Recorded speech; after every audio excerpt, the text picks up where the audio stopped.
ഏത് ഫർള് നോമ്പാകട്ടെ എന്താണ് നിർബന്ധം? തബീത്തുൻ നിയ്യ, രാത്രി തന്നെ ഒരാള് നീയത്ത് കരുതിയിരിക്കണം. അഥവാ ഫജർ ബാങ്ക് കൊടുക്കുന്നതിന് മുമ്പ് തന്നെ ഞാൻ നാളെ നോമ്പെടുക്കും എന്നൊരാൾക്ക് കരുതിയിരിക്കണം, മനസ്സിൽ കരുതിയിരിക്കണം. എന്താണ് തെളിവ്? നബി സല്ലല്ലാഹു അലൈഹി വസല്ലം പറഞ്ഞു, മൻ ലം യുബയ്യിത്തി സിയാമ മിനൽ ലൈൽ ഫലാ സിയാമ ലഹ്. ആരെങ്കിലും രാത്രി തന്നെ നോമ്പിന് കരുതിയിട്ടില്ല എങ്കിൽ ഫലാ സിയാമ ലഹു, അവന് നോമ്പില്ല എന്നർത്ഥം. ഇവിടെ നമുക്ക് ചോദിക്കാം, അപ്പൊ ഓരോ ദിവസവും നമ്മൾ എന്ത് ചെയ്യണം? രാത്രി നാളെ നോമ്പെടുക്കും എന്ന് കരുതേണ്ടതുണ്ടോ? ഓരോ ദിവസവും കരുതേണ്ടതുണ്ടോ?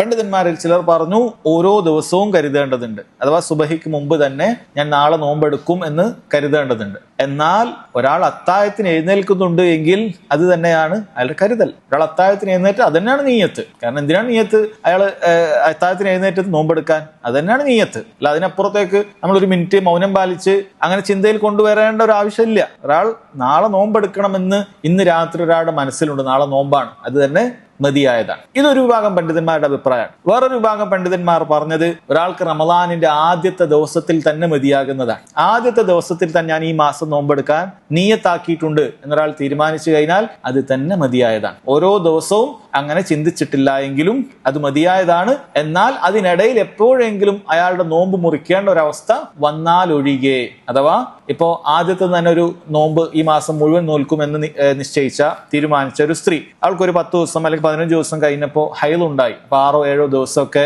നോമ്പ് നഷ്ടപ്പെട്ടു എങ്കിൽ പണ്ഡിതന്മാർ പറയുന്നു ആ 6 അല്ലെങ്കിൽ 7 ദിവസത്തിന് ശേഷം ബാക്കി നോമ്പ് എടുക്കും എന്നുള്ള ഒരു നിയത്ത് കൂടി അവൾക്കുണ്ടാകേണ്ടതുണ്ട്. അതാണ് ആ നോമ്പ് അതിനിടയിലുള്ളൊരു മുറിയുക എന്ന് പറഞ്ഞാൽ. അതല്ലെങ്കിൽ ഒരാൾക്കൊരു യാത്ര ഉണ്ടായി അല്ലെങ്കിൽ രോഗം ഉണ്ടായി, അങ്ങനെ നോമ്പ് ഒഴിവായി പോയാൽ പിന്നെ അവൻ നോമ്പെടുക്കുമ്പോൾ ബാക്കി മുഴുവൻ എടുക്കും എന്നുള്ള ഒരു നിയത്ത് ഉണ്ടായാൽ മതി. എന്ത് തന്നെയായാലും രാത്രിയിൽ നമ്മൾ കരുതുക എന്ന് തന്നെ അതിനുള്ളൂ. അത് പ്രയാസകരമായ ഒരു കാര്യമല്ല. അപ്പൊ നമ്മൾ ചോദിച്ചേക്കാം, ആരെങ്കിലും അങ്ങനെ കരുതാതെ അങ്ങനെ നോമ്പെടുക്കാൻ അങ്ങനെ വല്ലൊരു ഉദാഹരണം പറയാൻ പറ്റുമെന്ന് ചോദിച്ചാൽ ഉദാഹരണമുണ്ട്. ഉദാഹരണത്തിന് ഒരാള് ഇന്ന് ഷാബാൻ 29 എന്ന് അയാൾക്ക് അറിയില്ല. ഷാബാൻ 29 ഒരു വ്യക്തിക്ക് അറിയില്ല.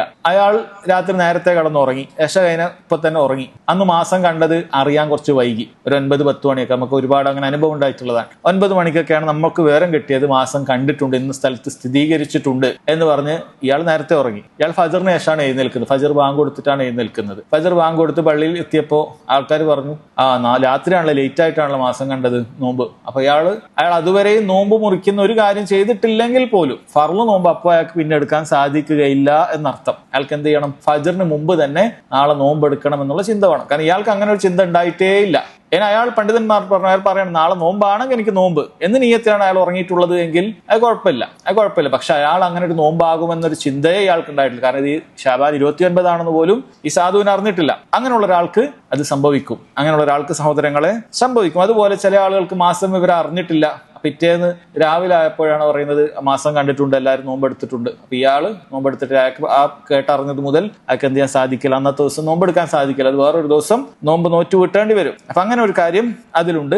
ഇത് ഫർളിന്റെ കാര്യത്തിലാണ്. ഫർളിന് അഥവാ സുബഹിക്ക് മുമ്പ് തന്നെ, ബാങ്ക് കൊടുക്കുന്നതിന് മുമ്പ് തന്നെ നോമ്പെടുക്കണം എന്നുള്ള കരുതൽ ഒരാൾക്ക് വേണം. ഇതെല്ലാം നമ്മൾ പറഞ്ഞത് കരുതലിനെ കുറിച്ച് മാത്രമാണ്. പറയുന്നതിനെ കുറിച്ച് ചർച്ചയെ ഫിഖ്ഹിന്റെ കിതാബിൽ നമ്മൾ കാര്യമായി പറയുന്നില്ല. കാരണം പറയുക എന്ന് പറയുന്നത് എവിടെയും സഹോദരങ്ങളെ തെളിവുള്ള കാര്യമേ അല്ല. നവൈതു സൗമ ഗദിൻ ലില്ലാഹി തആല എന്ന് പറഞ്ഞ് ചൊല്ലി പറയുക പല മസ്ജിദുകളിൽ നമ്മൾ കണ്ടുവരുന്നത് പോലെ തറാവീഹിന് ശേഷമോ അല്ലെ ഇശാക്ക് ശേഷമൊക്കെ ചൊല്ലി പറയുന്നത് നബി സല്ലല്ലാഹു അലൈഹി വസല്ലം അവിടുത്തെ ജീവിതകാലത്ത് 9 റമളാൻ അവിടുത്തെ ജീവിതത്തിൽ ഉണ്ടായിട്ടുണ്ട്. ആ 9 റമളാനിൽ ഒരു നോമ്പിന് പോലും അവിടുന്ന് അങ്ങനെ ഓർമ്മിപ്പിച്ചത് പറഞ്ഞത് നമുക്ക് കാണാൻ സാധിക്കുന്നില്ല. അതുകൊണ്ട് തന്നെ നീയത്ത് ചൊല്ലി പറയുക എന്നുള്ളത് ബിദ്അത്തായ പുത്തനാചാരമായ കാര്യമാണ്. അങ്ങനെ ഒരു കാര്യം ദീനിലില്ല. അങ്ങനെ ഒരു കാര്യം ഖൈറായിട്ടുണ്ട് എങ്കിൽ നബി സല്ലല്ലാഹു അലൈഹി വസല്ലം പഠിപ്പിക്കുമായിരുന്നു, സഹാബികൾ അത് ചെയ്യുമായിരുന്നു. അങ്ങനെ നമുക്ക് എവിടെയും കാണാൻ സാധിക്കുന്നില്ല. അതുകൊണ്ട് നമ്മൾ ഇത്രയും പറഞ്ഞത് നീയത്ത് കരുതുന്നതിനെ കുറിച്ചിട്ടാണ്. ചൊല്ലിപ്പറയൽ എന്ന നിരുപാധികം സഹോദരങ്ങളെ തെറ്റായ കാര്യമാണ്.